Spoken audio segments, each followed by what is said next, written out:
for the analysis and resolution of conflict. And Desmond Dinan, our colleague, is in France, an EU specialist and historian here at the GMU, constitute the committee for Eleftherios Michael, who is here to share with you the results of a very comprehensive dissertation, which I have here in my hands, and which is why Jenny probably feels as much as Eleftherios does. No, this is about half of it. Oh my God. I promise that I'm going to cut it back to 500. Oh boy. It is, yeah. A labor of love.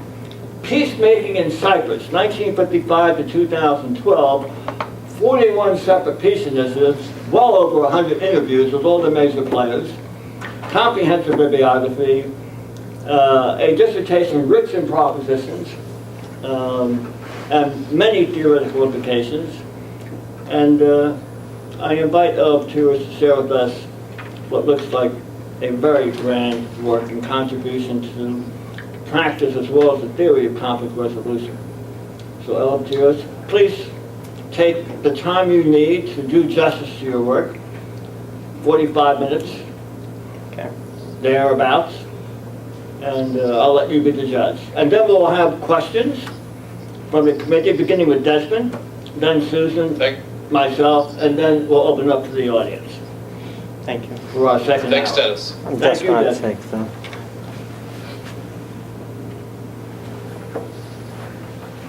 Hi Desmond, is this okay? Can you hear me okay? Yes, I can. Thank you. I'm using a mic that is it's with me. So if for any reason we lose communication, please let me know. So welcome all. Thank you for being here. It's nice to see all of you. Most of which I sat in classes for the last 10, 11 years ago. So this dissertation is dedicated to my family and to you all. I see Professor Mitchell there. I think I took 4 classes with you, Dennis Sandoli for the classes. And Susan, we sat in one class on negotiations a few years back, culture and conflict. A few colleagues from AU, I was going to say George Mason, a couple of colleagues from AU, and all of the rest of you as guests. Thank you for joining today. Can you hear me in the back, or should I stand up? Okay. I'm going to walk you through a few slides, and I believe you all have handouts. If there is anything you want, if you don't have a handout, don't have handouts? you know, I have a few here. Yeah, excuse me. I'll get one. Sure. Excuse me.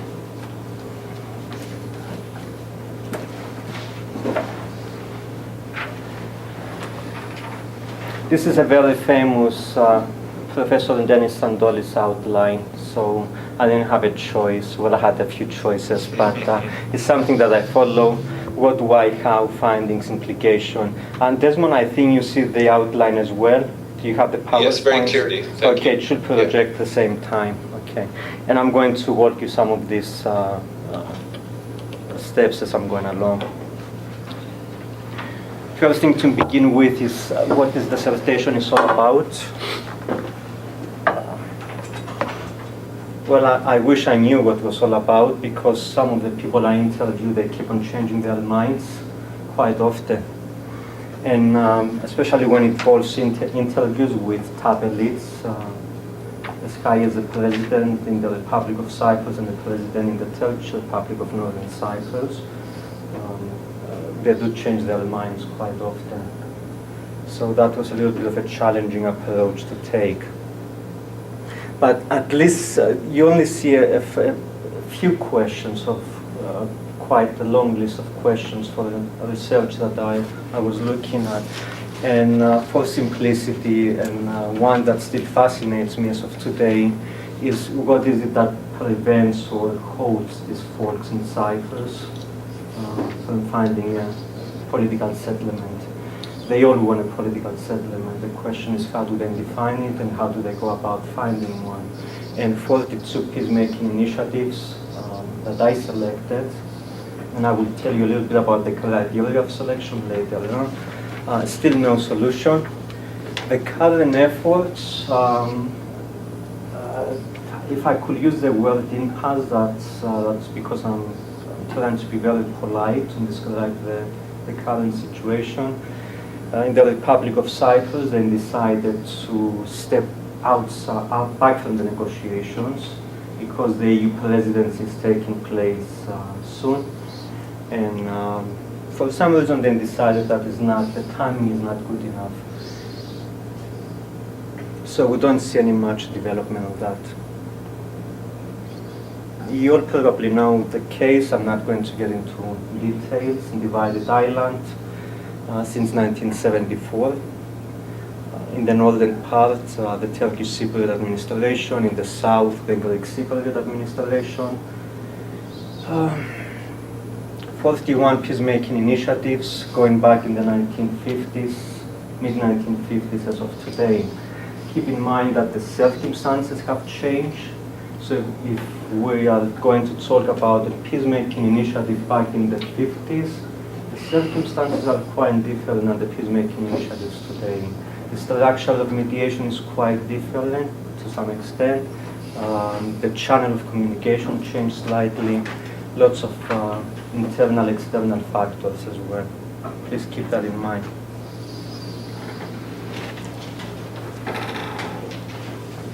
Some of the things I wanted to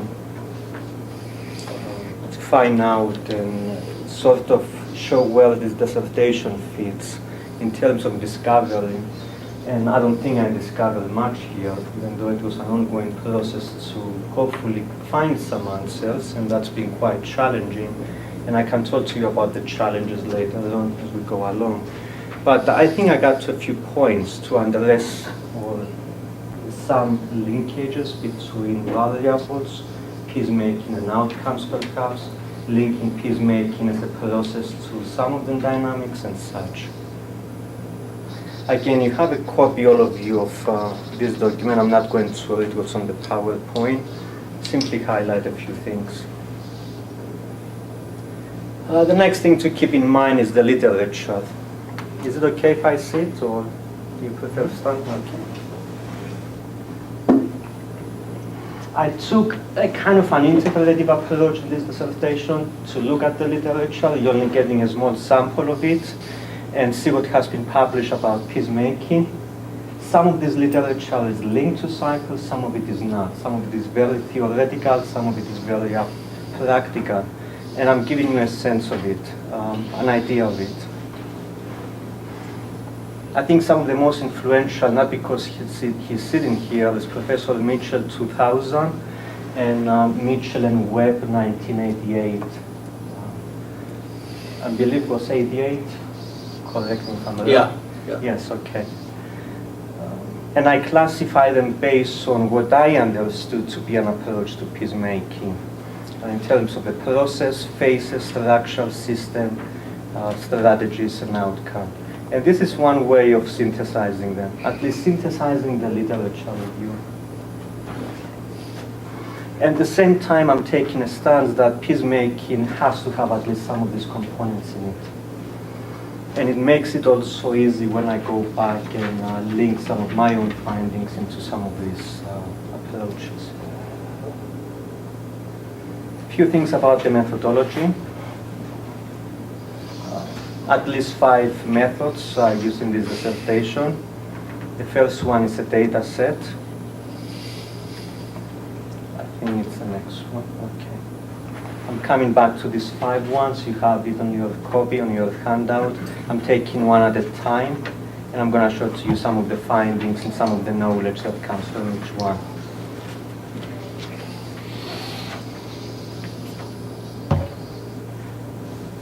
Data set 41 peacemaking initiatives, and it's important to keep in mind that these initiatives are separated chronologically, 55 to 59, 60 to 74, 74 to 2004, and from 2004 May up to the present.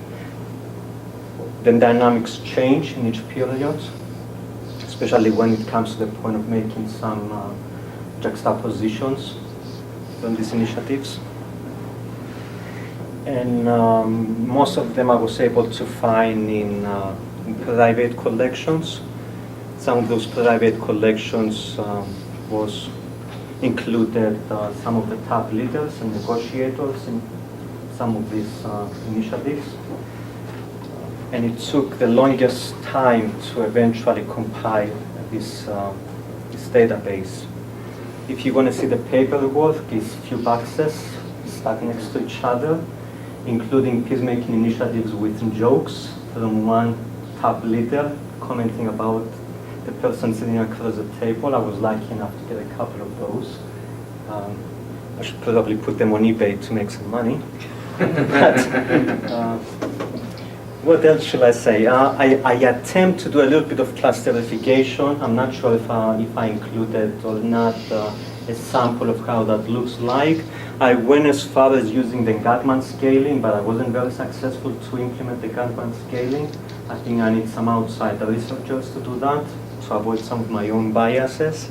So I don't put everything in where they fit according to my own mind. But hopefully that will be an extension to it one day. I think I've said enough about this. Some of the findings and implications when you have a database. To begin with, this is a list of all of the initiatives. Was I a little bit selective? Yes, because you will find quite a few initiatives that I did not include. That includes initiatives that I wasn't able to find any information about. It's only a couple of them from what I know. Or initiatives that, or what Professor Mitchell will call gestures of conciliation. But when I went on the so-called other side to find out how did that develop, I wasn't able to find out much about it. Either because it was a secret initiative, highly confidential, or I simply didn't have access to it. So I was able to include everything that I have access to. I was able to get a copy of it, able to go through the documents for my own curiosity, and extend my dissertation into a 10 years work instead of 2 because of this. Now, when you have 41 initiatives, you cannot do much out of it, or you can do a lot out of it. So I'm only sharing with you some of those things. One approach was to look at the method that was used. I don't think my PowerPoint here works light, but that's okay. Among them, I found methods that included at least 2 or maybe 3 unilateral actions, initiatives that the initiator or the people involved ended up having some kind of an indirect communication. About 9 of them I found to be in direct communication or in direct talks between the 2 sides. Some of them secret communication or secret talks up to one point until the channel or until the peacemaking initiative was eventually developed or announced to the public. And I believe for international conferences. And again, you have this copy in your handout. So that's one way of going about to start making sense out of those 40-something boxes of documents and papers. Another way of looking at that is link it to literature. That's when I'm just moving, that's why it's silent. Beginning from the very top, and you can see the key on the bottom. At least 4 initiatives went up to signaling, but they collapsed there.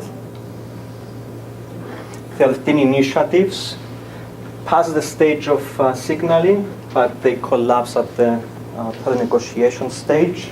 Some of them went as far as, I'm sorry, I meant to say preliminary talks. Preliminary contacts. PN stands for pre-negotiations, then substantive negotiations, accord implementation, meaning having a document in front of them that they agree on, and eventually 3 of those documents have been implemented. One of them was implemented in 1960, but eventually it collapsed at about 1962, the Zurich-London Agreement. Couple of other initiatives in 77, 79, but no implementation on that. This is another way of looking at the database. And here the main argument I make is that, at least for me, or in this dissertation, peacemaking is a process, kind of a Western approach instead of my Orientalist approach, is a process that at least, or a process that has to go through these 6 stages. From signaling all the way to post-accord implementation. Lots of factors within the process and outside the process can influence, as well as not only the process, but the dynamics as well as the outcomes. The peacemaking can go backwards, if need to, can be terminated at any stage. This is linked back to the literature review, and that's again another way of making sense of all of that. The second one, the second method or second approach was one-on-one interviews. 62 top political leaders, 67 key informants, Cyprus, Greece, Turkey, UN officials, academics, non-academics, individuals who've been involved in some of these initiatives that I was able to find and gain some of their inside knowledge.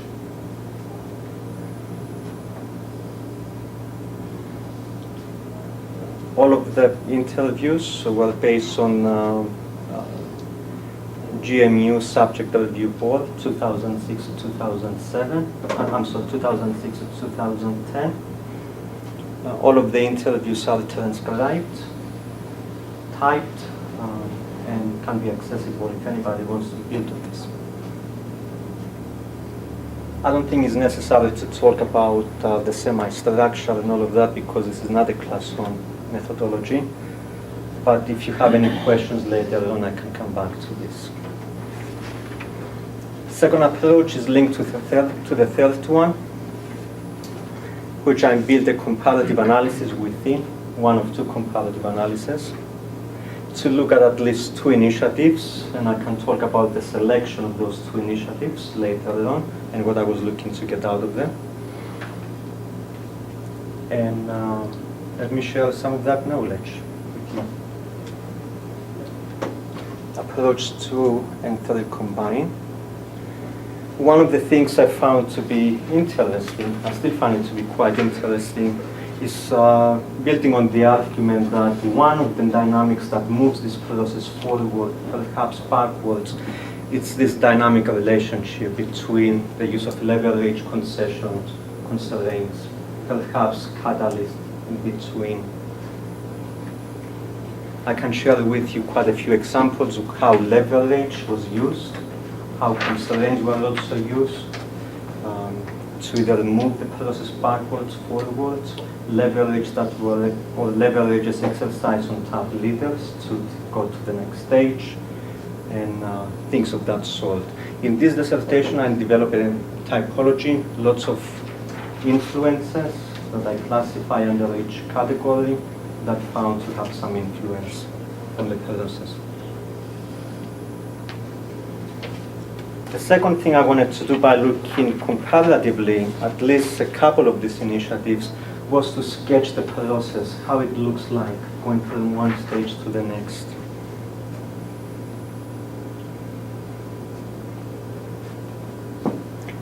This one is an example of beginning from building on Chris Mitchell's 2000 publication on gestures of conciliation.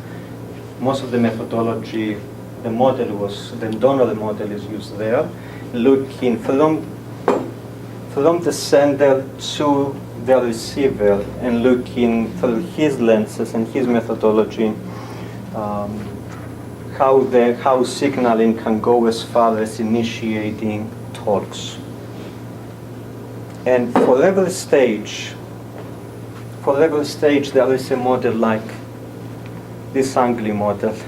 So I'm not going to show to you 6 of those, I'm only showing to you 2. So that's the one.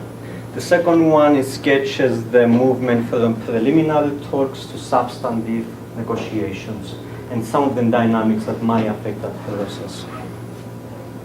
Again, use of leverages, use of tactics, strategies, internal, external factors, civil society, might play a significant impact, might have a significant impact.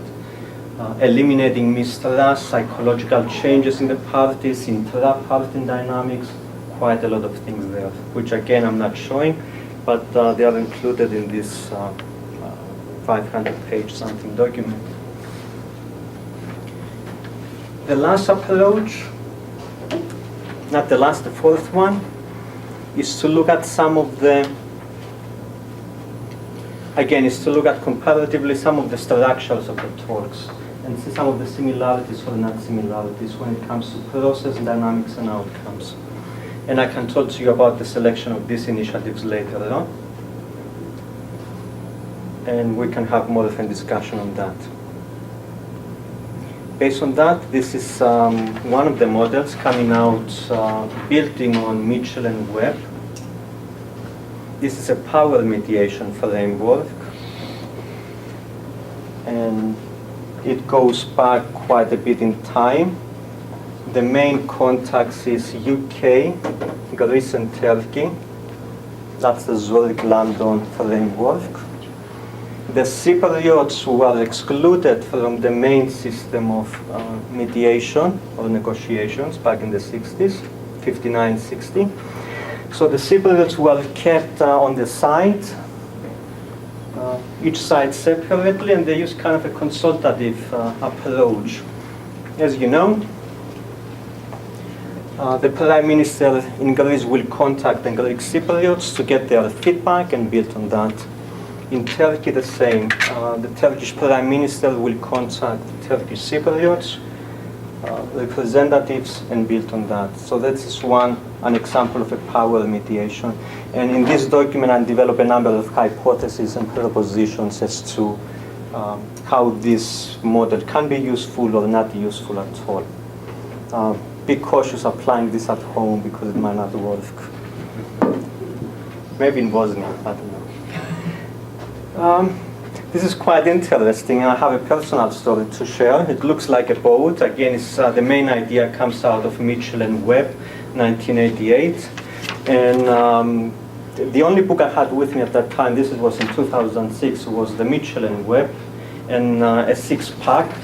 And I was going on the coastline to meet Webb, Keith, and we spent some time on his boat. And it looks like a boat because it was designed on a boat. But I wasn't able to communicate with him, and I think he passed away recently. This is an intercommunal framework. It's one of the three, and it simply shows a slightly different dynamic where the Cypriots and not Greece and Turkey are the stakeholders in the talks, in negotiations, if you like.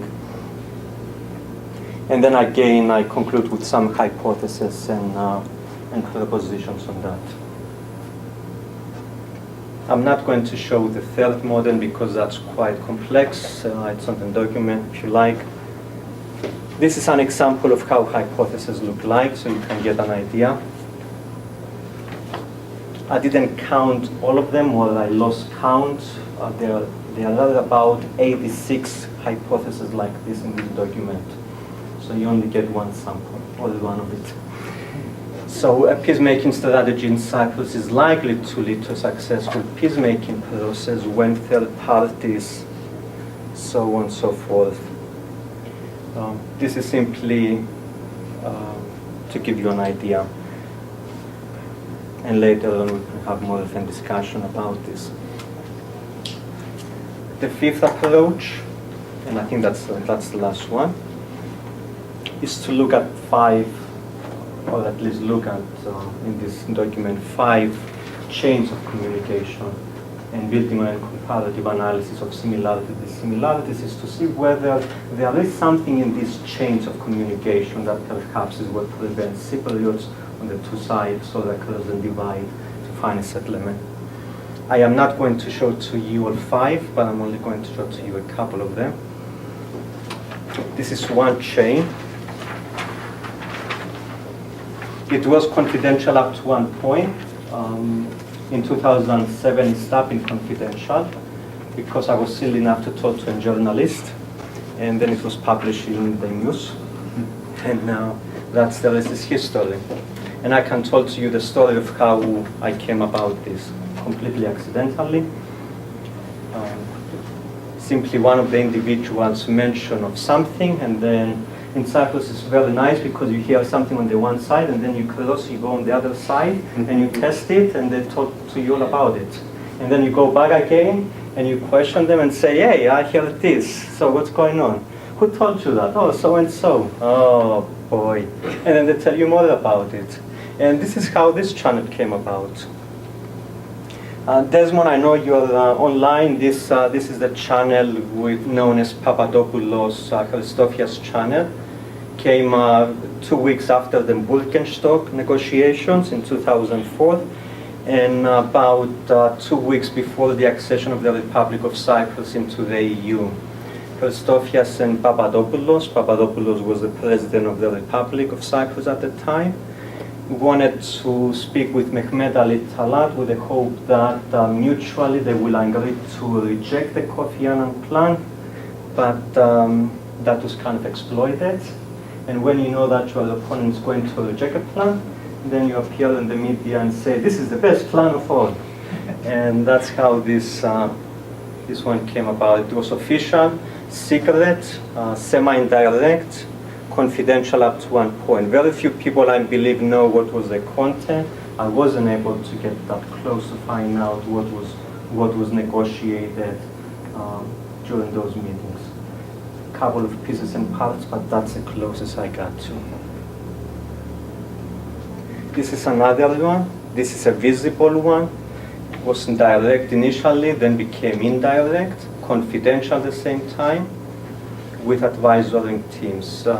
This took place at the UN headquarters in Nicosia, the old airport in Nicosia. I don't know how much in detail I should get. Maybe I can keep it for the QA later on. But if you look in the middle, it included UN mediator Alvaro de Soto, Rauf Denktash representing TRNC, and Glavkos Skleridis representing the Republic of Cyprus. That's the one in the middle. This indicates that the two at one point, Skleridis and Denktash, were negotiating face-to-face, which took place. At other times, De Soto was mediating between the two, or using the shuttle diplomacy, depending on the timing, depending on the approach. De Soto did use shuttle diplomacy, going back and forth when the two refused to talk to each other, and eventually back to the negotiating teams for advice and other things. Implications, that's a way of summarizing some of this information. Again, this is based on some ideas from Mitchell 2000. To look at these channels, going back to the database now, finding some of those channels throughout history and see if I could fit them somewhere. The fitting is not perfect, but that's one way of showing this about, or going about to show this. Channels that can be direct without third parties, direct with outside parties, official, unofficial, official first, unofficial, and then official. I constructed a couple of these. That's one of the two. This is the second one, is to look at chains of communication or channeling in terms of parallels. And some of those chains were parallel. I don't have a copy of that one to show to you, but it's in the document. Contingent one, short change, long change, teleological change. That's the goal, is to initiate something, and that's the end of it. Or normative changes that are linked, which are linked to merged processes. Additional implications. I go too fast. Okay.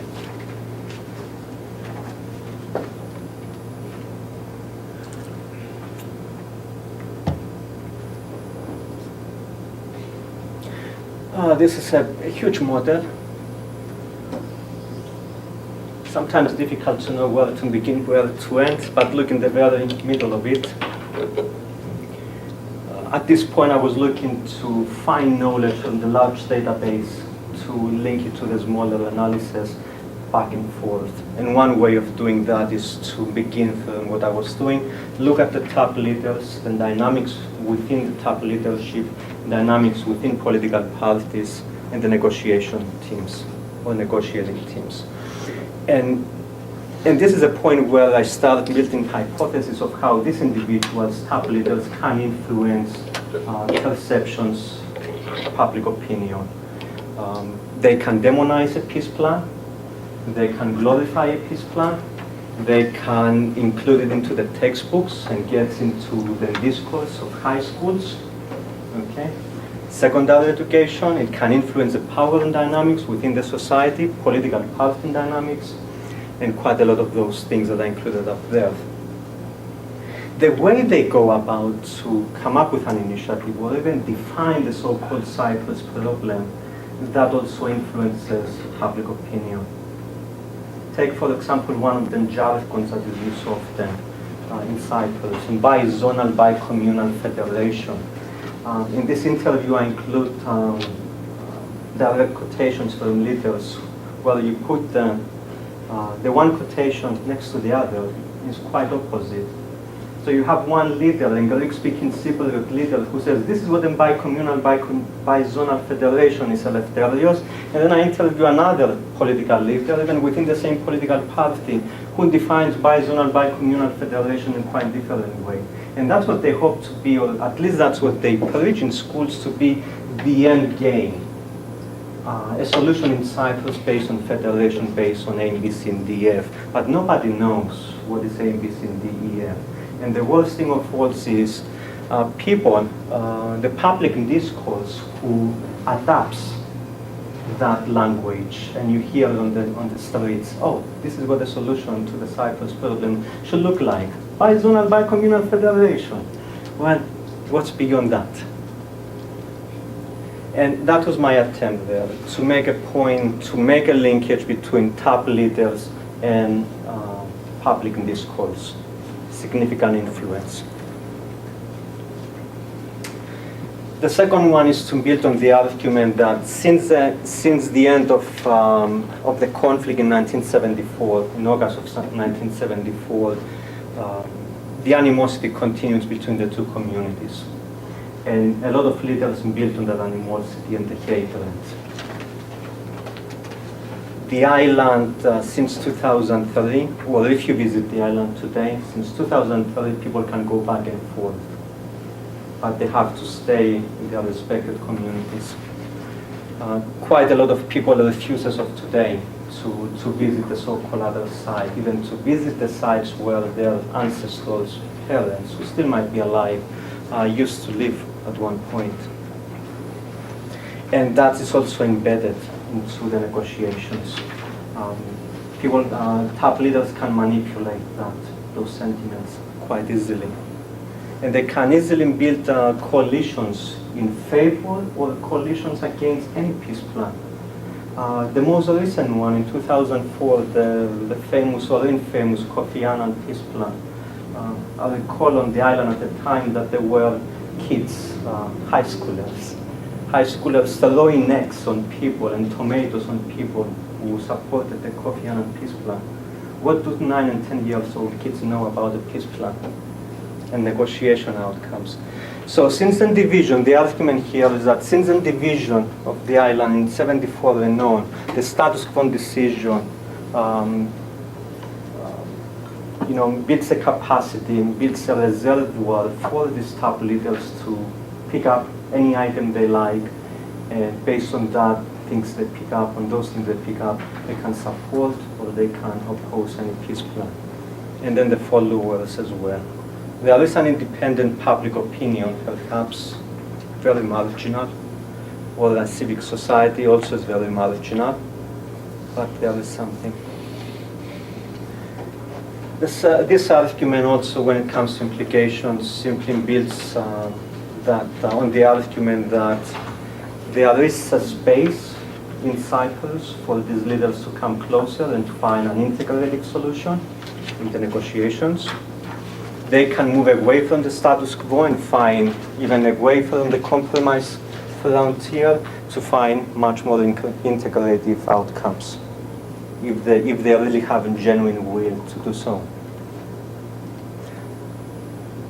I don't know if I should personally take a stance, but my stance is that some of these leaders that I had the chance to meet and have many follow-ups over the years, coffees and lunches, I don't believe that they have a genuine will to settle the Cyprus problem. The status quo and division provides a reality that makes a lot of people happy, at least in the public opinion. And a lot of locals believe that. This is the same story.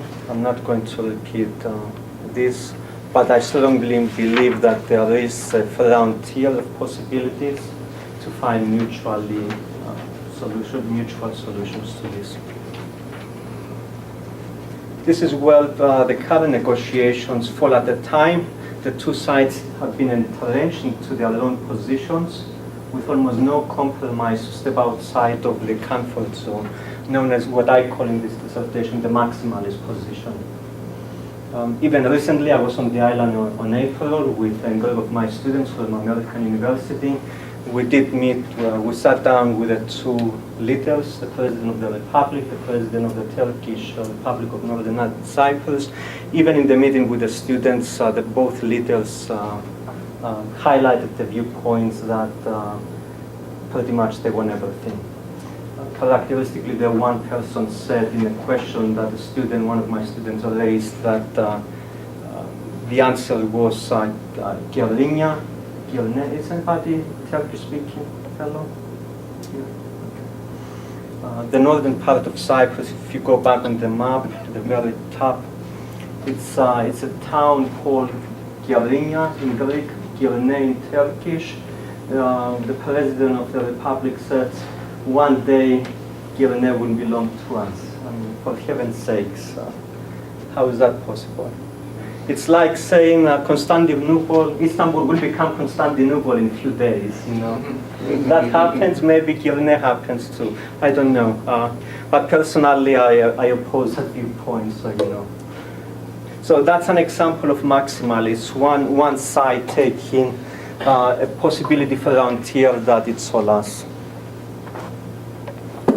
I have too many cables here.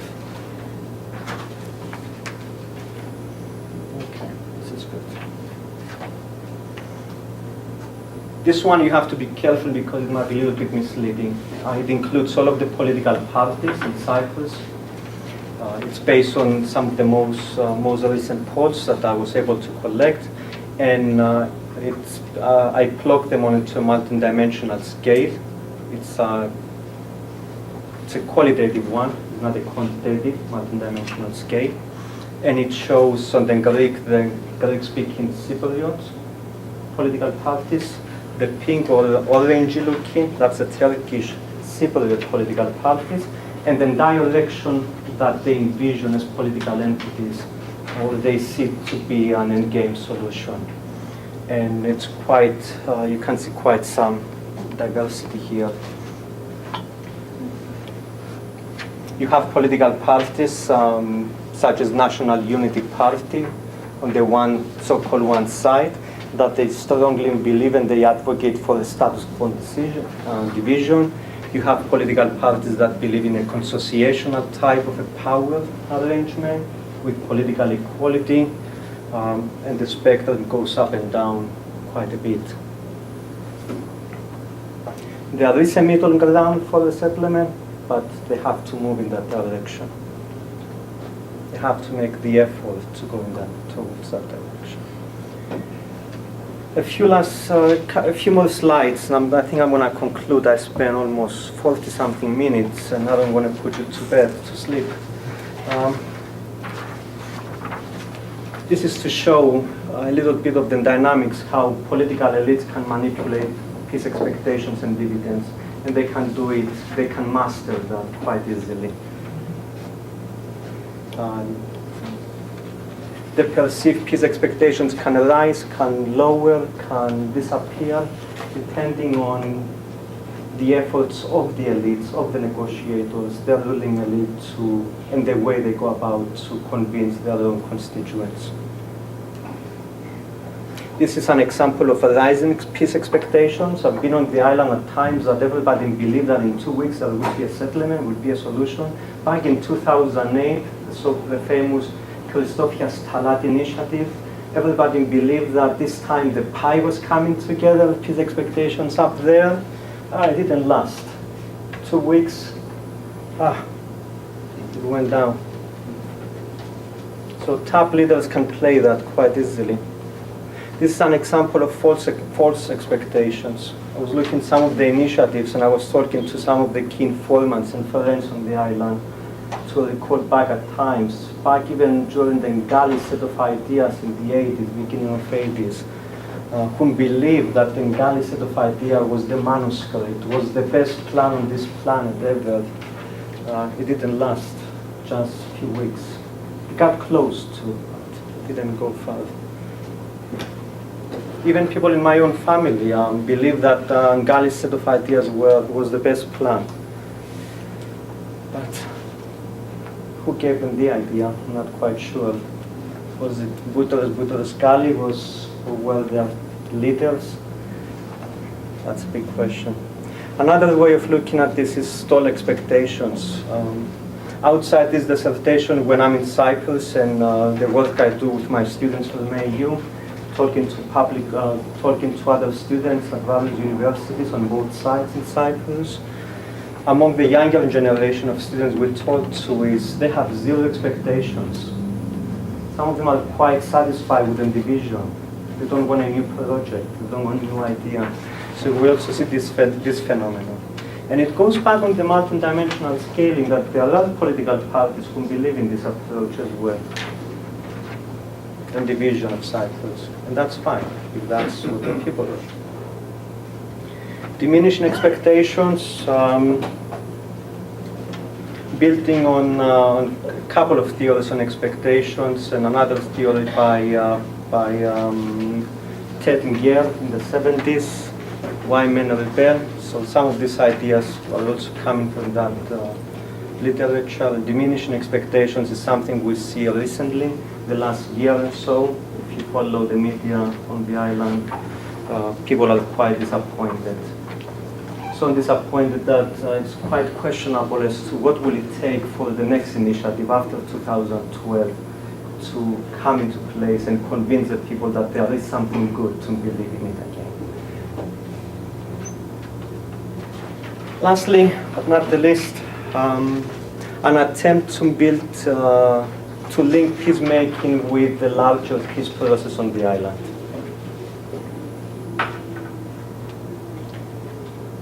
And I shift literature, moving from peacemaking to dynamics of peace processes, with the hope to show that all of these efforts on the island are in association with quite a few other dynamics. For example, peace building. Quite a few efforts on the island by civil society to build capacity parallel to the peacemaking processes and such. And this is one way of doing that. I am not going to show to you much on that, but in the document I take one of these spectrums at a time and build, and I show examples from the island.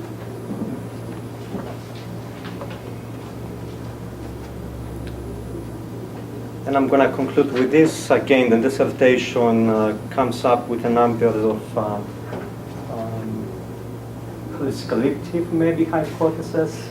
You have to be very cautious when you read this document, how you go about to apply them. It's very challenging. In addition to this document, I have a similar one about Bosnia, which is excluded today. And I'm not quite sure in what ways we can use some of these hypotheses, juxtapose from them and build them in another case. But as practitioners, mediators, negotiators, they have to be cautious, and I raise that caution on this. some of the obstacles I think I highlighted here, and I conclude with a few more. I think that's the end of it. Why don't you leave that last one up for a few Yes. minutes? Desmond, are you doing okay? Hello? Hi. Okay. I think I'm Right. done with the presentation.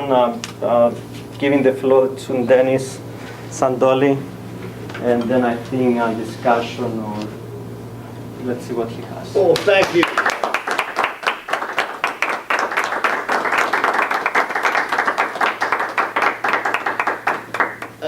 Clearly, a rich piece of work with all sorts of implications, again, for the theory of peacemaking and its linkages to peacekeeping and peace building and other aspects of overarching peace processes. Theory and practice reside in your fine piece of work. And obviously, no summary description, as you've just given, can capture all the richness and complexity. And those of us who've been privy to the dissertation and to being on your committee clearly have some questions, which are going to be helpful to you in finally putting this to bed, as we say. So let me ask Professor Desmond Dinan in France. Desmond, do you have any Thank you. questions you'd like to put Thank to you. Eleftherios? Thanks, Dennis. I hope you can all hear me. Yes, we can. First of all, I want to say how pleased I am to be on the committee. I'm very grateful to you for having asked me to join the committee. This is an excellent dissertation. It's been a pleasure to read. It's very well organized, very well written, very methodical. The database is extremely impressive, and I hope that you'll be mining that for many, many years to come. Now, you won't be surprised that the question I have to ask is about the European Union. I work on the European Union, and despite the Eurozone crisis, the European Union is still very important, I think. Maybe because I work on the European Union, I tend to exaggerate its importance, and for that reason, I was surprised by the fact that the European Union did not feature as prominently as I had thought it would in the dissertation. There are references to it, but they sound almost like throwaway references. Let me read you one. This is from page 230 of the dissertation. Quote, "The EU accession process," this is the process of Cyprus joining the European Union, "the EU accession process was indispensable for increasing the hopes for unification and the beginning of a new chapter in Cyprus. But unfortunately, it favored, that is the EU, favored only one of the two sides." As I said, that's a very brief and fleeting reference to the European Union's role, to the process of European Union accession. And I'm wondering, why is that the case? Why did you not develop more the role of the EU, the leverage which the EU might have had, not least because of the coincidence of EU accession and the Annan Plan? So that's my question. Thank you, Desmond.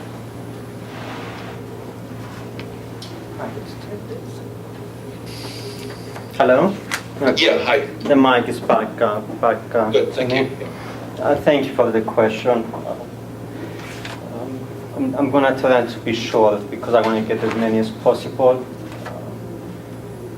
if that's possible. Yeah. As you probably know, I'm a little bit biased when it comes to the EU and Cyprus. But yes, the document needs to expand a little bit on the EU and how the Commission used leverages or leverage to unite the island, and the way that did not work out.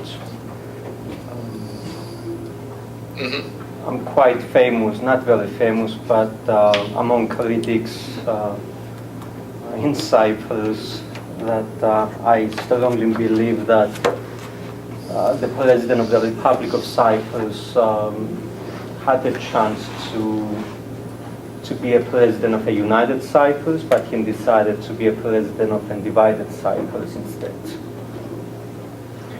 The European Commission could have exercised, and they did exercise a leverage, as you know, between the Copenhagen meeting in 2002, in December of 2002, based on the recommendation that Richard Horpelt made in 1999 and then 98 and then 99 with the Helsinki meeting, that Cyprus should enter the US United Island. Turkey, at the same time, that was the linkage that Horpelt built on.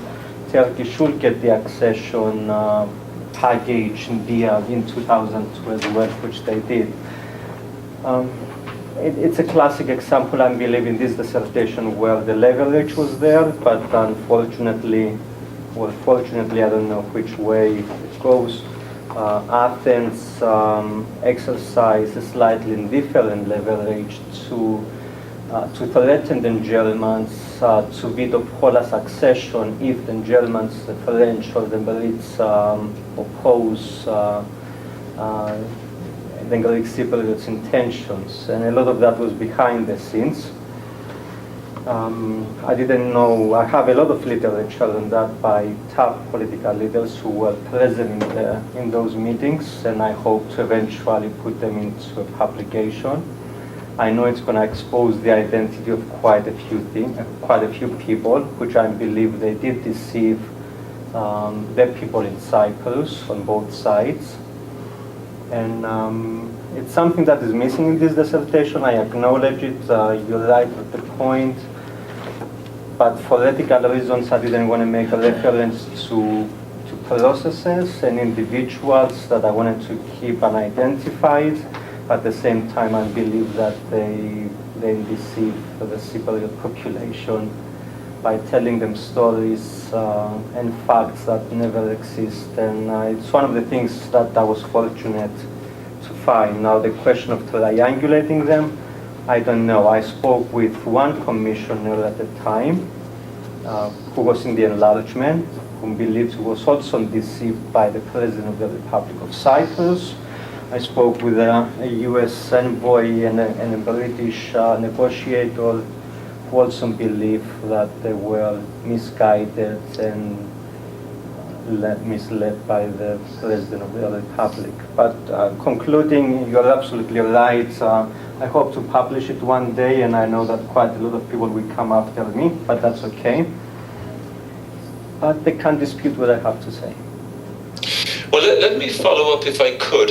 Yeah. I take your point about sensitivity to revealing information and people's identities, but it is an important part of the story, and might you not at least have included the role of the EU, where you refer to paradigms early in your dissertation? On pages 24 and 25, you discuss and develop paradigms. Maybe membership in the EU was a paradigm shift and deserves to be acknowledged as a major paradigm change without necessarily going into the kinds of details that you refer to in the answer to my first question. Yes, thank you. Yes, I agree with you. It was a paradigm shift, but today is a utopia.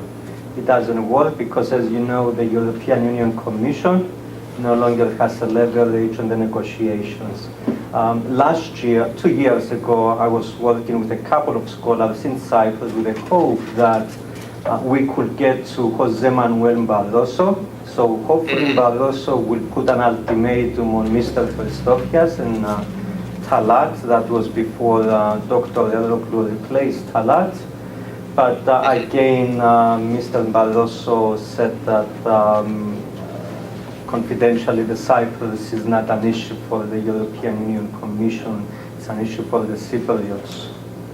And again, the campaign by the two leaders in Cyprus, Mehmet Ali Talat and Christofia, that the latest initiative is a Cyprus engineer and a Cyprus-led initiative, also meant that Europeans stay home, Americans and British people stay home and don't bother us with the negotiations.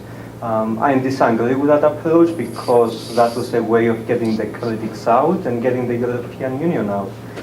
EU it's a paradigm. EU it's a place where all Cypriots can live together. Even Turkish nationals, where the locals call them settlers, can be integrated quite faster than Turkey and anybody else, and could become a new model. But I don't see that happening. At the point is it's just a utopia. Even Barroso gave, confidentially speaking, I cannot testify this. I was told by a person a few months ago, in a communication that he had with President Christofian. He assured him that during the presidency, the EU leaders want to talk about EU matters, and please don't take them on the green line, the buffer zone, to show them where the Turks invaded Cyprus. And I was recently told that all of the taxi drivers who converted the taxi Mercedes into the limos to carry these European folks, to make sure they won't even get closer to the buffer zone, because EU has EU issues to deal with and not the citizens of the Cypriots. But I cannot put my hand on that. I was told about that recently. Good. Well, thank you very much indeed. Thank you very much. Back to then Sandoli. Thanks again, Desmond, for your provocative, far-reaching question and follow-up. And thank you, all clearers, for your equally rich response. We now turn to my colleague, Dr. Susan Allen. Susan? Thank you, Dennis. So I have two main questions. May I ask both of them? Please do.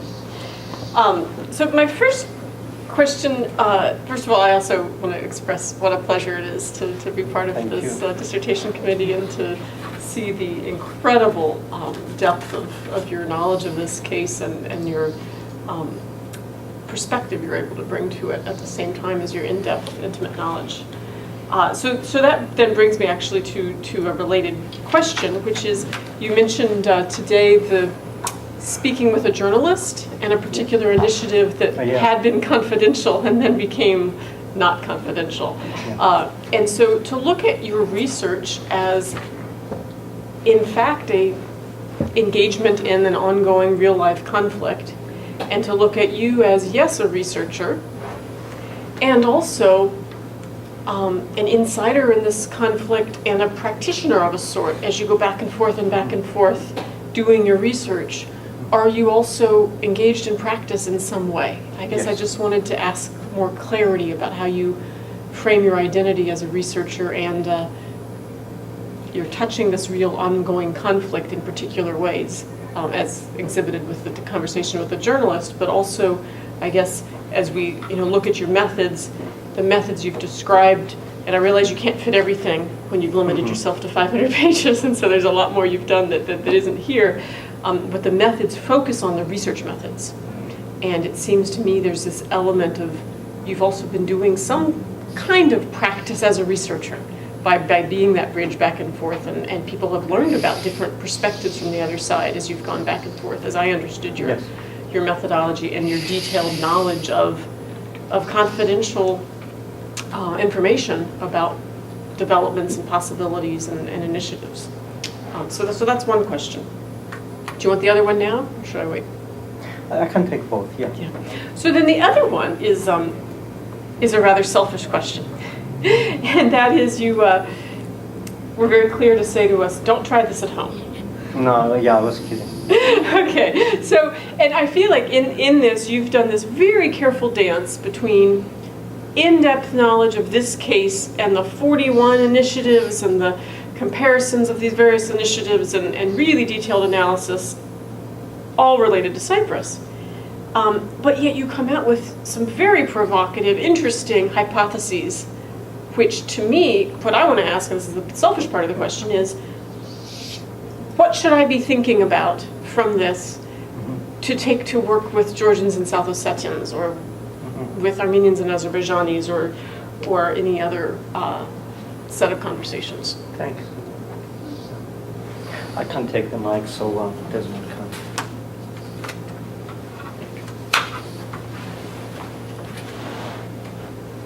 I'm back on the mic.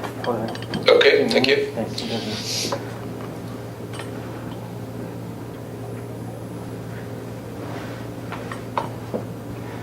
Thank you, Susan.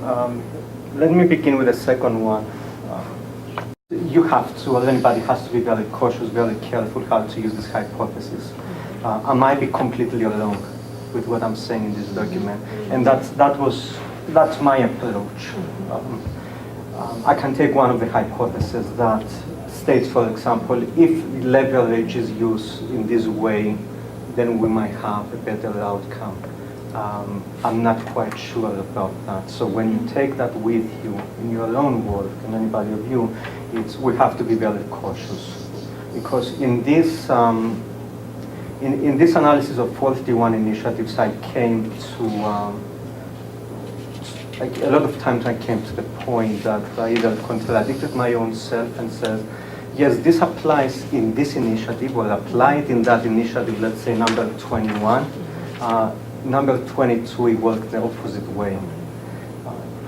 And when I go back to this, if I go back one slide and I say a peacemaking strategy in Cyprus is likely to lead, and a lot of my hypotheses are also built on the language that a peacemaking strategy in Cyprus is unlikely to lead. So you see both words back and forth to a successful peacemaking process when leaders. Do I have enough data to demonstrate that we can take these facts into Bosnia and see why in Bosnia the last 18 months, for 17 months, didn't have a functioning government following the elections in 2010. Leverage was used, similar to Cyprus, but it led to something opposite. So you have to be very, very careful, and that's the point I want to make. Now, if it sounds a big number, 41 initiatives, that has to do with my own obsession and nothing else. It doesn't mean that the knowledge from these 41 initiatives can lead to a manuscript where, yes, when next time you go to the field, take these 10 tools with you. I don't believe in that.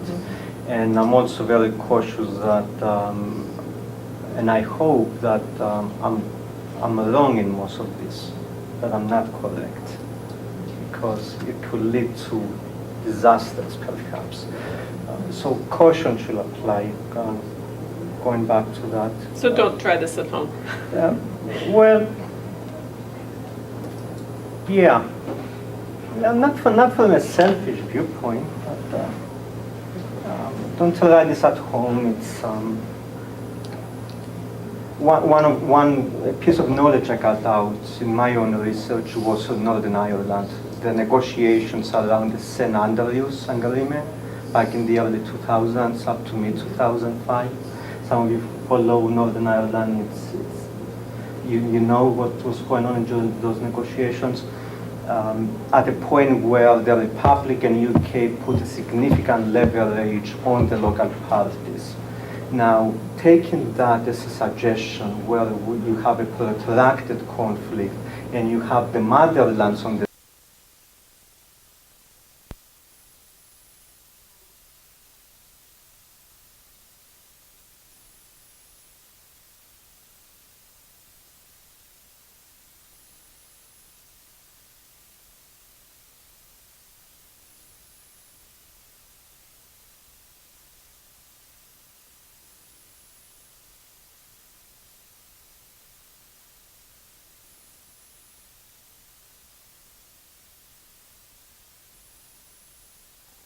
initially, later on through the days, stating that this is the best plan.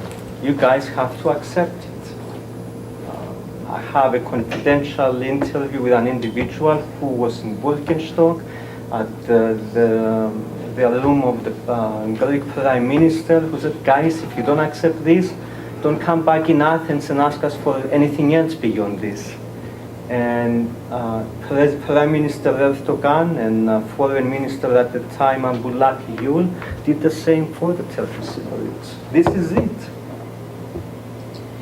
But the same kind of idea that would work out to get Northern Irish negotiators out of the deadlock, it didn't work in Cyprus. So try this at home, don't try it, we have to be cautious. I'm not saying that from a selfish viewpoint. I hope that satisfies Thank you. your idea, your question. The first question was about my own personal work, I think. Can you say them, can you repeat them? The extent to which doing this has had any impact on the ongoing discussions and relationships across the... A little bit on the civil society sector, but not much. In Cyprus, as most of you know, the civil society is hijacked by the political parties.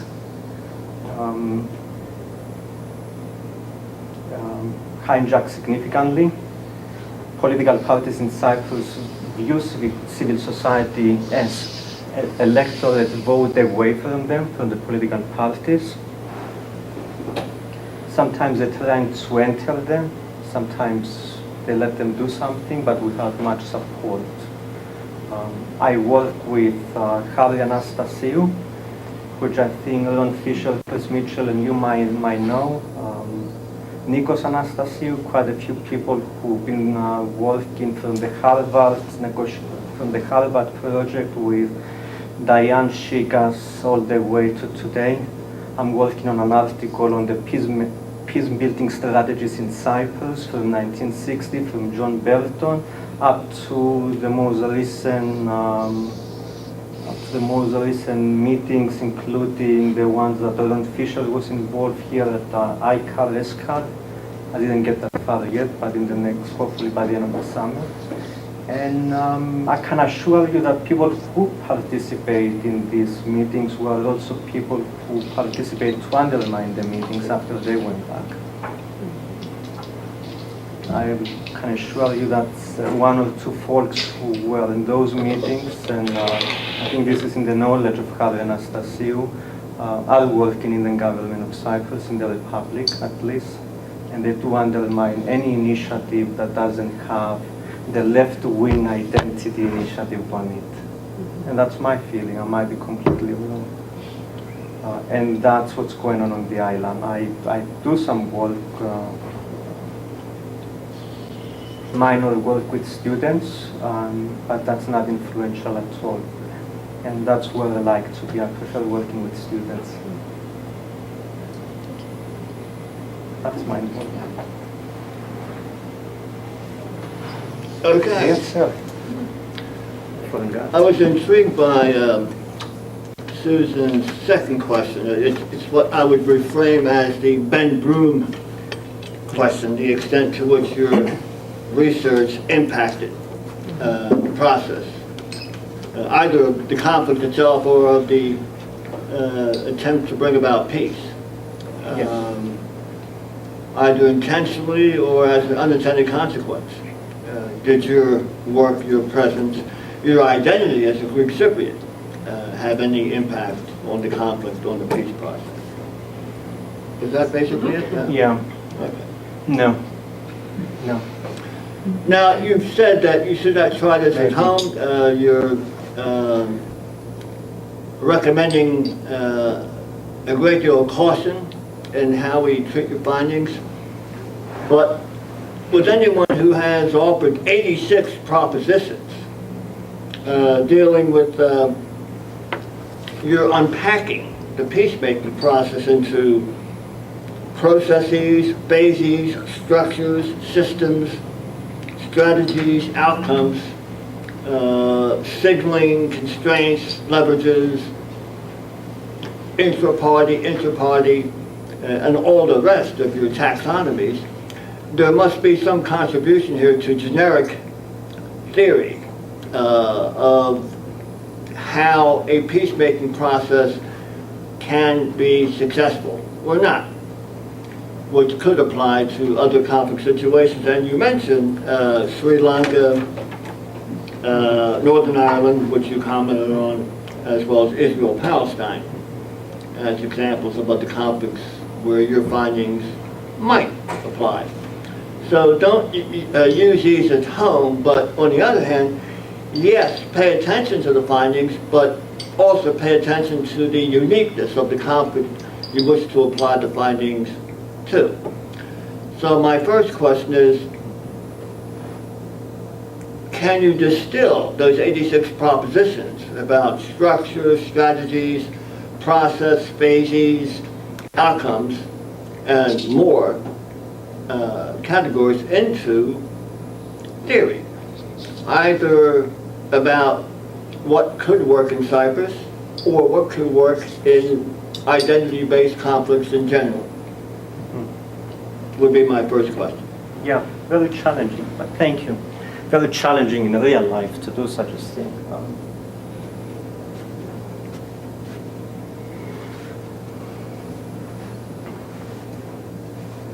How to go about doing it? I don't know. Unfortunately, I don't know. Well, Kind of some of this. I want to go back just a couple of slides. Can some of this use as a theory? Well, let me go back a couple. well, I was thinking of that one on page 17. I want to go back to this. I'm not quite sure if I'm contributing towards a theory in development, because I like to see more individuals building on this. So future can tell us if we have a theory or not. Because And that's what I was thinking about. yeah, this, at least from a theoretical viewpoint, my argument here is that it's kind of a Habermas approach, if you like, or kind of a communicative action approach, if you prefer. Well, people who are involved in these peacemaking initiatives have so much inside knowledge, have so much information going back and forth, that at the end of the day, they filter all that information and then decide what to give out or not to give out to the public. If that's a theory or common knowledge, I don't really know. But my approach here, at least in this model, is that we have situations where top leaders, for example, in 2004, and this goes back to my own biases, where the President of the Republic of Cyprus announces publicly that the Kofi Annan is one of the world's peace plans ever, introduced in Cyprus, engineered by the Anglo-Americans and all of that. But if we look at in the process, no. It's the negotiators going back and forth, Cypriots were negotiators who developed the peace plan. It wasn't De Soto and Kofi Annan. So for an average person in Cyprus, or an individual who don't get to do research such as this and doesn't get to find a few things that took place behind the scenes, it's nearly impossible to know what's going on. And in that sense, from this theoretical approach, it means my argument would be, and I think it's one of the hypotheses, that these people at the very top, negotiators and top leaders, at the end of the day, they have control of everything. They decide what to give out, what not to give out, and that can affect the peace expectations of the people. When it comes down to this theoretical approach,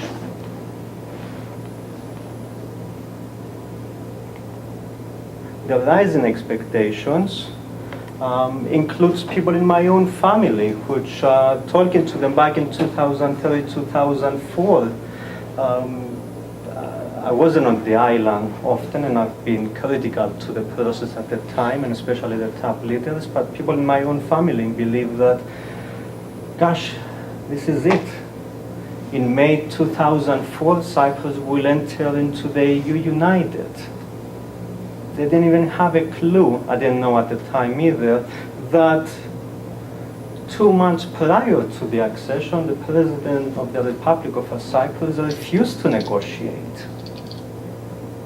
Even in Birkenstock, at the last attempts, negotiations didn't take place. He sent his envoy to negotiate, and he escaped. Desmond, you probably know this. Tassos Papadopoulos left the negotiations in Birkenstock to go to an EU meeting in Brussels with the Assistant Secretaries of State. And he was the only president to become an EU president who was there.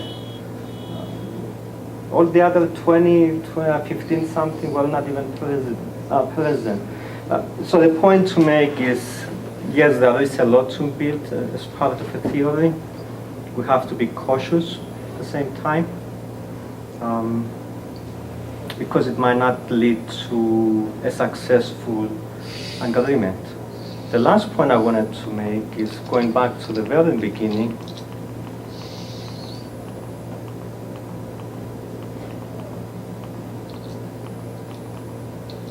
This one. This shows the example where among these 41,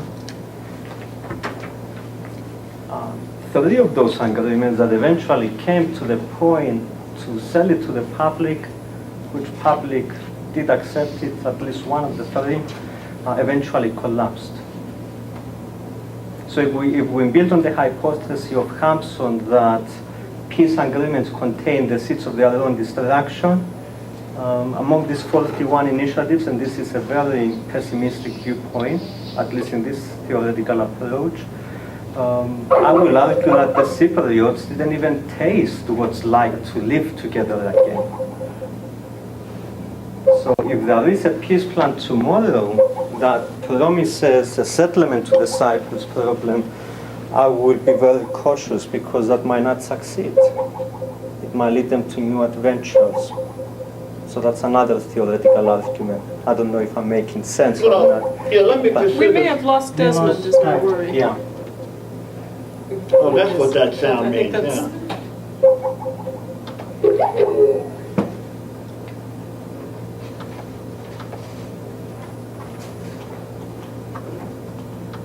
Just one second.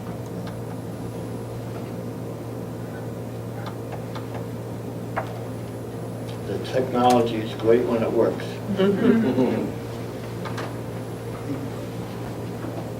His side is disconnected. Yeah. We need to wait. Probably his side also. Yeah, I cannot get internet him back connection. because he's... Yeah, he's offline. So I'm not sure if I can answer your question. I don't know if I can give you a strong answer to your question, Well, but yeah. definitely there are some significant challenges when it comes What to I'm pursuing here, Altiris, is the so what question. Yeah. You've done this vast amount of work over a decade in your own country. Obviously very, very important to you. It's a long-term, intractable, protracted conflict that hasn't been violent for some time, but it certainly has not led to positive peace. The various peace processes. So the so what question is, okay, based upon all this, the nearly 100 propositions, the multiple diagrams or models, your findings, the interviews, what could you say to the Greek Cypriot, Turkish Cypriot parties, the people at the UN and at the EU involved with Cyprus, people at the American State Department involved with Cyprus? What could you say to them based upon your findings that might make the Pareto frontier more attractive, the integrated option more attractive than the compromise option, Yeah. the integrated option more attractive than the status quo division? What do your findings say that you could tell folks involved in Cyprus they could do to improve the situation? Yeah, thank you. Quite a few things, but I don't know if that's going to work.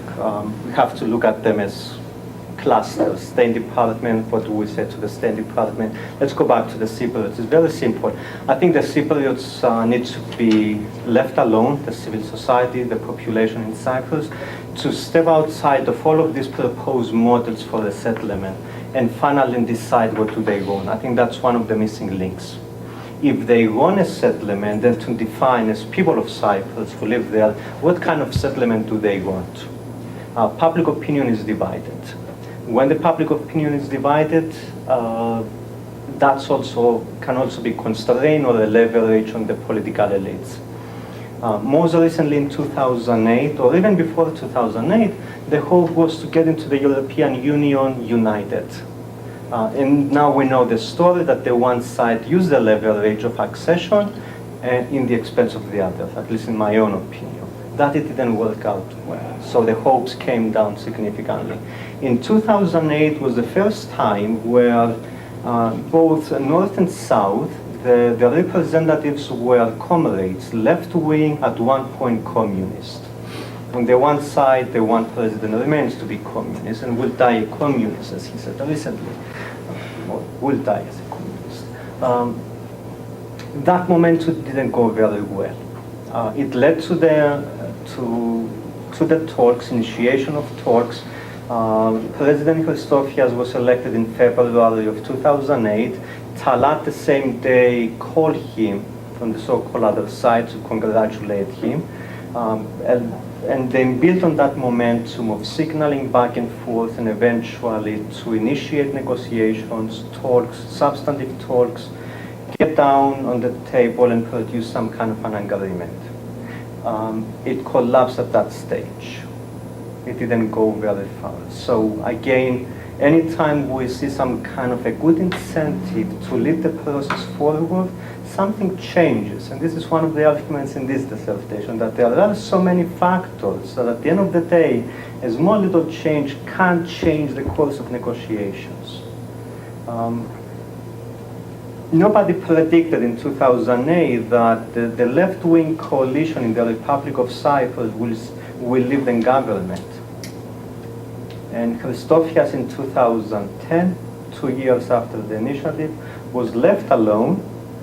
His coalition government, the Democratic Party and the Socialist Party, left the coalition government, accusing him for selling Cyprus to the Turks. Well, this is 2010. If Cypriots still believe in those arguments, I don't think the State Department can do anything. I don't think any practitioner of conflict resolution can do anything, or possibly anything, to change the situation, unless if there is a good willingness to do so. One of the arguments that I can make is, and it's a critique to me at least, is what conflict resolution really resolved in Cyprus the last 40, 50 years.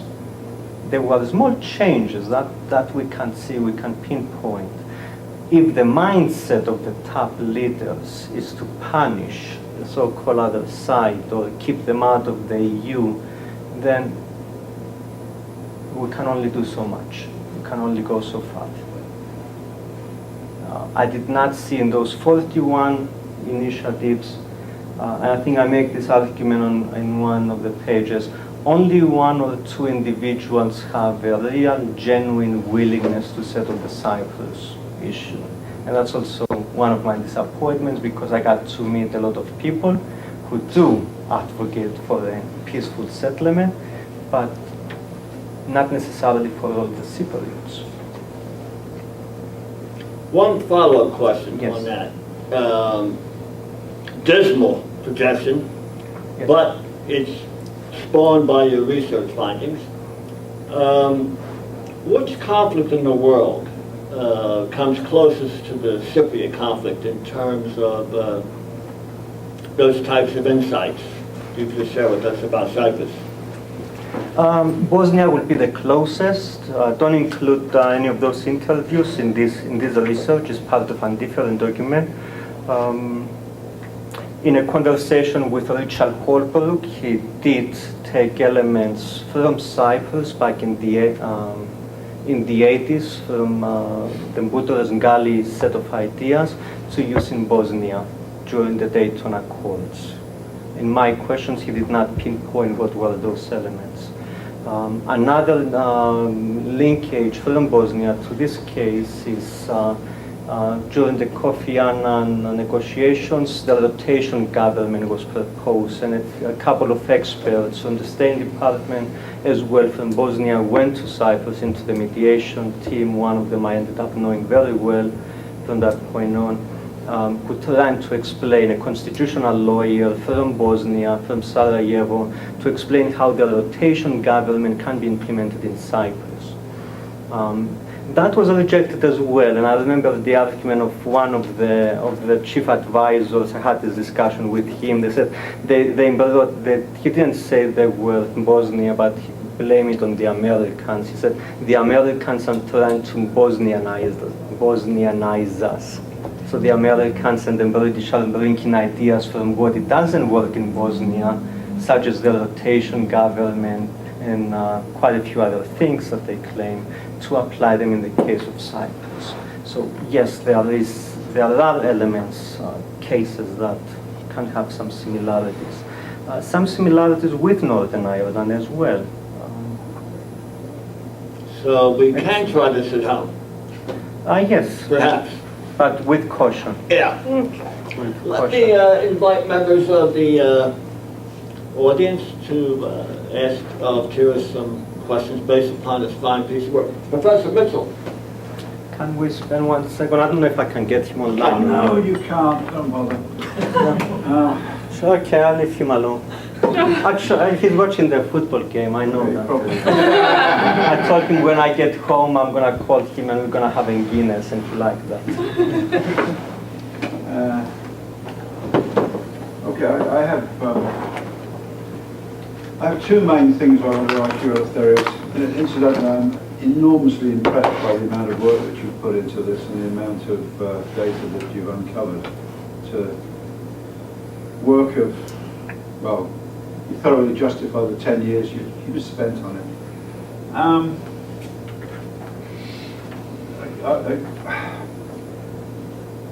I want to suggest to you that the reason you're finding it so difficult to deal with questions about what does this teach us generally about the Cyprus situation and any parallel situations is that you've rather driven yourself into a corner by looking at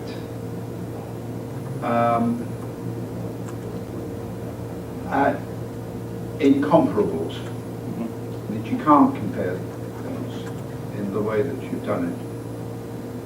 And my reason for saying that is really that when I looked at your manuscript and saw that you were talking about initiatives to negotiate a solution to the Cyprus problem from 1955 right up until now, that in fact the Cyprus problem changes. Yes. Right? That if you actually start talking about 1955 to 1960, I think you're in a completely different game Yes. from the situation from 1960 to 63, from 1963 to 1974, from 1974 right up until 2000. well, And all the rest of today. I would say right up until the accession issue comes up. In 55, the main issue is get rid of the British. Yeah. Worry about what happens after the British have been booted out. Okay, 60 to 63, it's how do we make this, this London and Zurich, how do we make it work? Yeah. After 63, it's how do we put together the bits of Cyprus that have fallen apart, and we've got a situation on the island where, Greek Cypriot villages are surrounded by Turkish Cypriot fighters, Turkish Cypriot villages are surrounded by Greek National Guard. Then it all changes again in 75 with the Turkish, 74. whatever we're going to call it, 74. Intervention. The intervention, incursion, invasion, whatever word you want to use. Yeah. And then maybe you're into a modern era where the issue is what do we do about a divided island? So, and it seems to me that the central question changes over time. Yes. So if you really want to be pessimistic about it, I would simply be pessimistic about the post-74 situation and ask what's going wrong with that. Yeah. Okay, and I'll get your question in a minute. Sorry, I'm taking too long. It's your fault. You've taken me back 40 years. You probably know about Louise Diamond's idea, which she never followed up, which I wish she had, about what's called a conflict-habituated system. Yeah. What would you say if I were to ask you, why is the status quo so stable?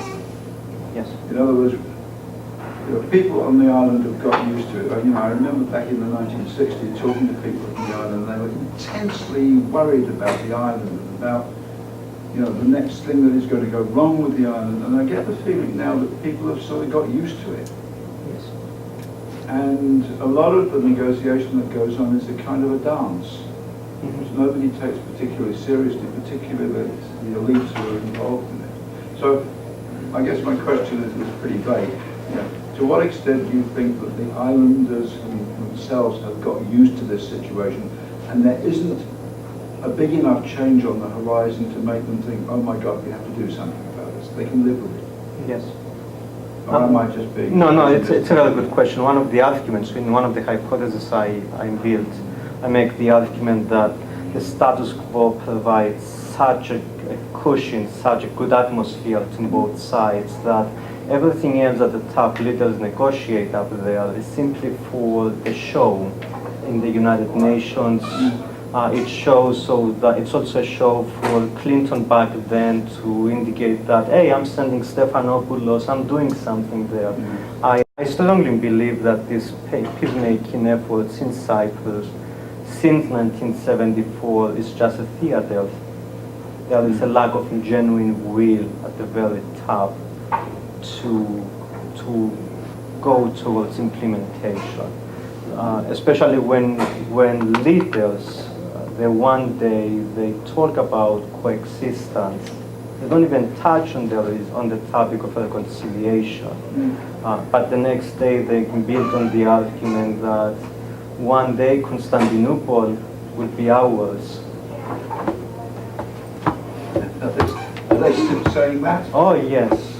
Don't you know that in the most recent elections in Greece, 12% of the vote was won by Chrysiavi.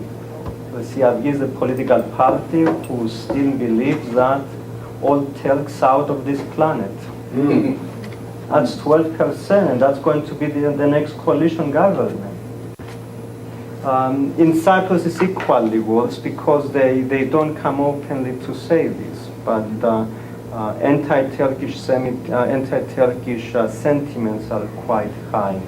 And I don't think there is a leader, at least on the Greek Cypriot side, who is willing to sell and deal, to accept and deal and promote it and build constituency for it without paying a huge price. That's why Mr. Christofias is not nominated for the Nobel Peace Prize. Or Mr. Talat, in my opinion. But I agree with you that it full faces and the circumstances change. But I wanted to build a database to look at all of this collectively and what have changed and what knowledge can be generated from the power mediation in the 60s, before the 60s, that was a very power mediation. Dean Acheson and almost every Secretary of State in UK and USA was involved, was the chief negotiator in Cyprus. It's all affected by the Cold War as well. Absolutely. So that dynamic is there. From 74 and on, and one, if you going back to the comparative analysis, the mediation structure changes, the chain of communication changes. Even in the most recent negotiation structure, the Cyprus-led, Cyprus-sponsored negotiations. After 40 failed initiatives in this one, they decided this time we're going to keep the foreigners out. It was a technical game so that there will not be pressures from outside inwards. It didn't work. Can you see anything in the immediate future or indeed the medium-term future that might actually alter the structure of the situation sufficiently so that the attractiveness of a long-term resolution becomes much higher? I mean, it's all comparison, it seems, between where we are now on the island and where we might be in the future. And it always seems to me that at the moment the question is where we are now better than anything we can envisage? The answer is always yes. Now, is there anything that's going to change it to no? The future can offer us better I things. thought about structural changes, and my answer to you is no. No, I think the opportunity is lost forever. And if you think I'm pessimist, I think I'm a wise optimist. Well, you're a lot younger than I am, so maybe you'll see a change come. I hope, yes, I hope. The puzzle, the pieces are not there at the moment. All of the, in one quick answer, the entire island is it's part of the European Union land. The acquis communautaire is simply suspended on the northern part of Cyprus. Every Turkish Cypriot has a Cyprus Republic ID and almost, if they apply to, within few weeks, they can get a Cyprus passport. Close to, based on my research and with Mete Hadai, close to 60,000 Turkish Cypriots have a European Union passport today. A Turkish Cypriot can study in London School of Economics, with in-state tuition like in Greek Cypriot. Well, fellas. Which I'm glad, but what is the incentive? What is the next incentive? Yeah, good. I think the incentives are not there yet. Thank you very much. Thank you, Christopher. Anybody else have a question to put to Eleftherios? Yes, sir. I have a couple of questions. The first one is more of a background question. Could you also say who you are, sir? Yes, of course. I'm Christian Maish. I'm a professor at American University, and right now I'm serving as Associate Dean of the Washington Semester Program as well. And Lefty and I are very good colleagues, and I have a couple. I'm very grateful to him for inviting me to attend this presentation. And I have a couple of questions. One is more of a background question, and this may not have been at all part of your dissertation in terms of what I can see, but still I'm sure you have done some research on it, and it is what role did the British colonial period play in exacerbating this tension between the Turkish Cypriot community and the Greek Cypriot community? It's more of a background question. And the other is, it's pursuant to a lot of the issues that have been raised so far. Every conflict is different. That's one of the lessons I've also learned studying conflicts as well. And it's very difficult to transport lessons from one conflict to the next. But something that seems to be common in many of the conflicts is something that you have found in this conflict, and it is that some people are benefiting from it. In other words, the conflict is persistent because the elites, the leaders, benefit from it. And it's going to be very difficult to get them to be honest negotiators, to be honest peacemakers, or to negotiate in good faith, because they have a domestic political interest in keeping the conflict going. So, what other things could be done within the polities, in other words, within the Greek Cypriot polity and the Turkish Cypriot polity, to turn the population against that type of position? In other words, to make intransigent less popular. Yeah. Intransigency less popular. Thank you, Christian. Going back to the colonial times, a lot of people on the island blame all of the misfortunes on the British. I'm on the opposite side, not because I don't work for the British, but I think everything that was functional in Cyprus is because it was in British. So I hope that's a positive comment. Now, there is a question that some folks ask, and initially sort of the idea attracted me, is why UK within the rule from Sri Lanka, Middle East, some of the mandates in Middle East, North, and some other places, in a way that in some situation left something dysfunctional behind, whereas in Northern Ireland and perhaps in another case, they wanted to make sure that there is something functional behind. So there is an argument on that. I strongly believe that anything that functions today in Cyprus is because they inherited it from the British administration. The government, which even in the most recent news that people embrace Cyprus for being in a better condition than Greece, or Turkey is of course doing much better financially. At least it can build a good civil servant society to some extent. That's my comment on that. You know, there was a good momentum back in 2002, 2003 when 50,000-60,000 Turkish Cypriots got on the street and they said enough is enough. And within few months, they built political coalitions to build a campaign against Mr. Denktash, who was there since the 60s, to change it into a new leadership. They were very successful. It was also a missed opportunity because it was actually exploited in the Republic of Cyprus, in the south. Instead of building a coalition, instead of the civil societies from the south to step in and build a Cyprioteness civil society, it did not happen. As of today, it did not happen. You name 10, 50, 200 individuals in the civil society, and that's it. 2,000 the most. What will it take to change things significantly?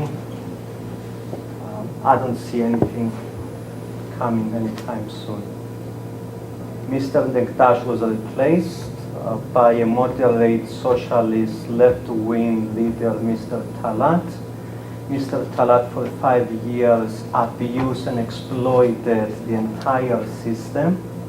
His political cabinet members left with Mercedes when they didn't have cars during the administration of Denktash. They were riding the bicycles. In 5 years, they were riding Mercedes, and they engaged all that momentum and movement of 60,000 Turkish Cypriots.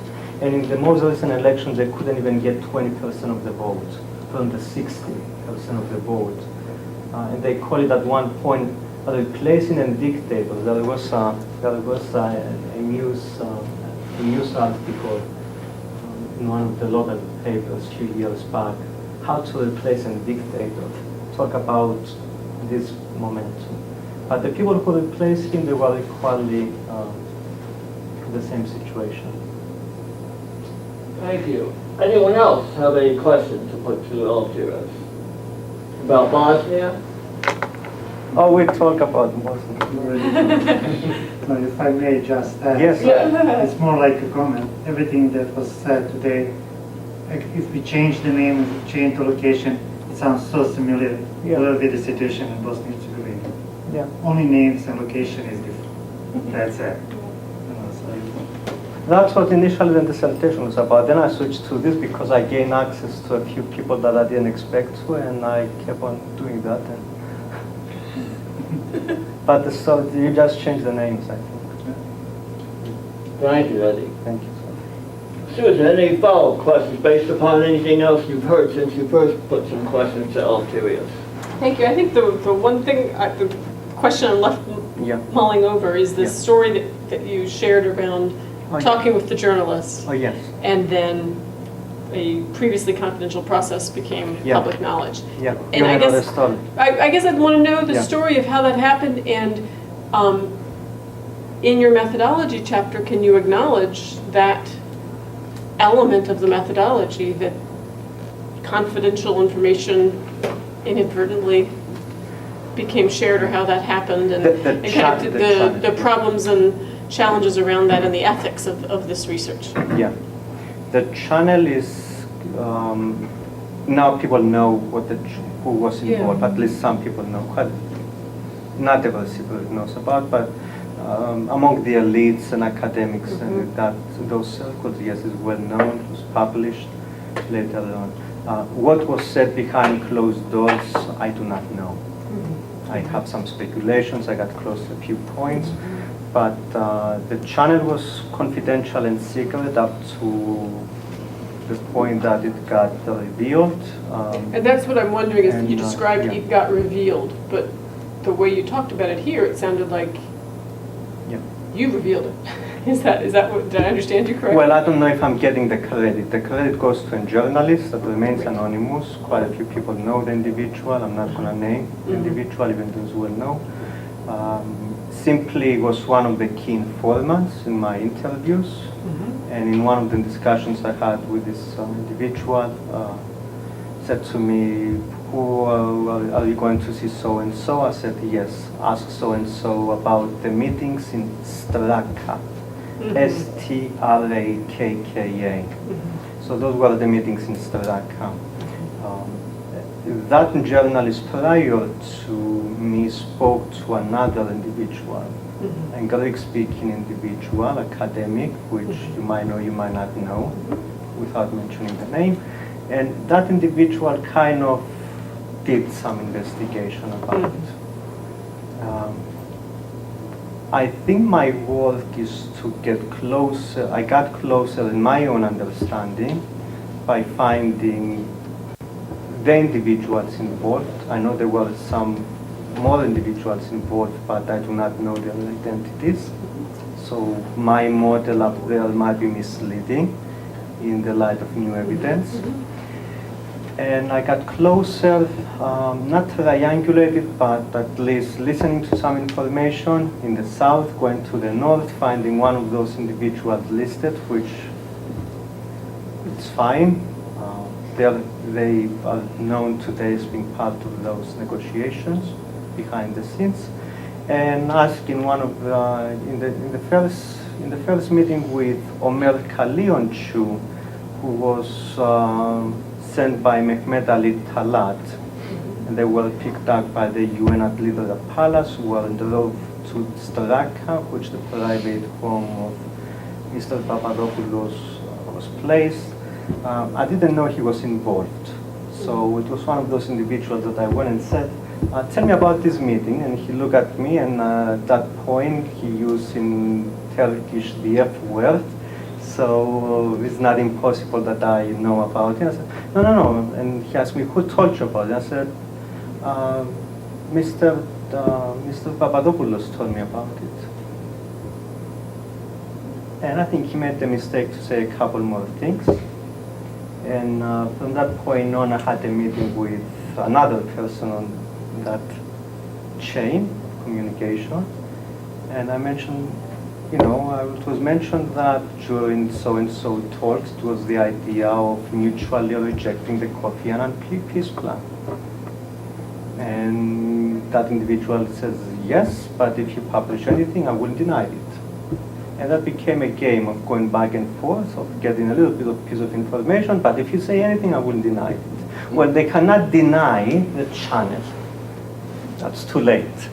So the credit goes to the journalist and the academic, and journalists, Turkish Cypriot journalists and Greek Cypriot academic, involved in bi-communal work as of today. So they get the credit.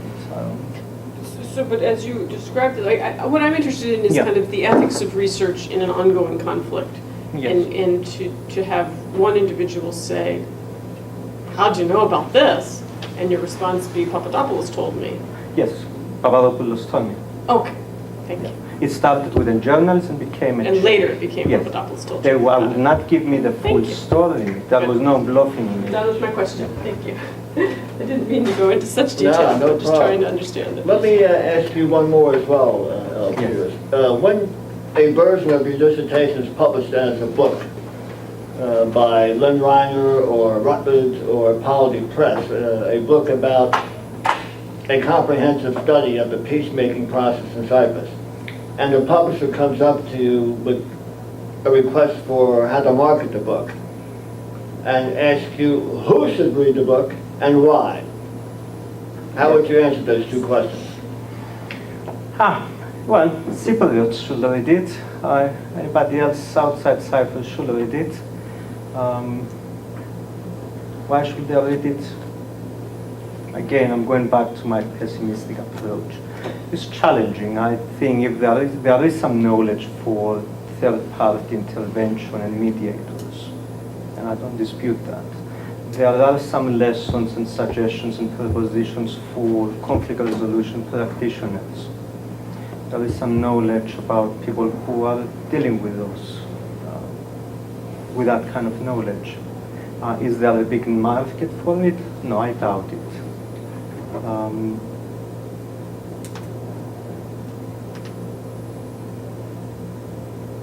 Is that going to change the situation in Cyprus? I doubt it. Is there a big market in Cyprus? No. Big market in Greece and Turkey? No. I don't see the incentives by any publisher to publish this, other than selling 200 copies. What do you think, Professor Mitchell? If they want to publish it, it makes me happy. But how many they will read it, that's a different story.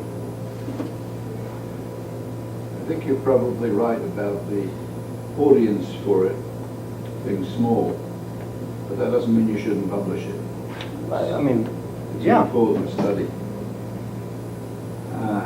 It's any consolation to you, the second book I ever wrote, I'm still owed money on it. On that note, we shall thank you again, Alfredo. Thank you. Now, we have to, the committee have to confer. It's a bit difficult without Desmond. Desmond. Yeah, let me see if I back? can get to my computer and hopefully we get him Yeah, back. so I tried to connect with him on Skype, but I don't know if it was the right Desmond Dinan, Falls Church, Virginia. Yeah, that's the one. He didn't respond. Yeah, So that's maybe he gave up typical on us. him. Yeah, that's Desmond, yeah. Football match finished. There you go. I might donate. Make some assumptions about him, and I will accept the responsibility for that. Dr. Michael, I presume. Thanks, sir.